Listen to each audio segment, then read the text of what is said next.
audio jungle.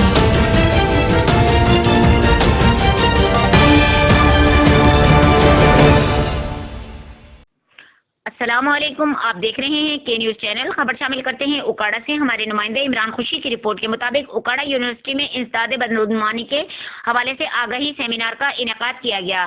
Corruption کے خاتمے کے لیے نوجوان نسل کا کردار اہم ہے. اے سی رینالا. اکاڑا یونیورسٹی میں بدعنوانی کے حوالے سے ایک آگاہی سیمینار کا انعقاد ہوا، جس میں regional director anti corruption Mehar Shafqat Ullah Mushtaq, assistant commissioner Renala Qudsi Anaz, deputy director anti corruption Okara Ashfaq ur Rehman Khan, assistant director anti corruption Okara Aamir Sultan Khan اور circle officer anti corruption Okara Mian Nawab Hussain نے شرکت کی.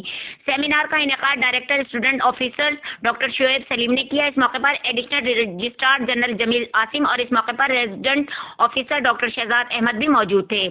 سیمینار میں طلبہ اور صحافیوں کی ایک بڑی تعداد نے شرکت کی. اپنے خطاب میں مہر شفقت اللہ نے vice chancellor university of Okara professor doctor Muhammad Zakaria Zakir کا سیمینار کے کامیاب انعقاد پر شکریہ ادا کیا. انہوں نے طلبہ سے اپیل کی کہ وہ معاشرے سے بدعنوانی کے خاتمے کے لیے اپنا کردار ادا کریں اور کسی بھی قسم کی کرپشن کو منظر عام پر لانے کے لیے محکمہ انسداد دہشت گردی کے موبائل اپلیکیشن کا استعمال کریں.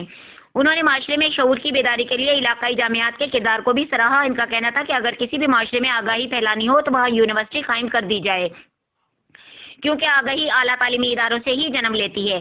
اسسٹنٹ کمشنر رینالا کا کہنا تھا کہ کرپشن کے خاتمے کے لیے ضروری ہے کہ تعلیمی یافتہ نوجوان بدعنوانی مہم کا حصہ بنے. اشفاق الرحمان نے بتایا کہ کرپشن ہماری تمام معاشرتی مسائل کی جڑ ہے اور اس کے خاتمے کے لیے ضروری ہے کہ نوجوان طلبہ حکام کے ساتھ بھرپور تعاون کریں.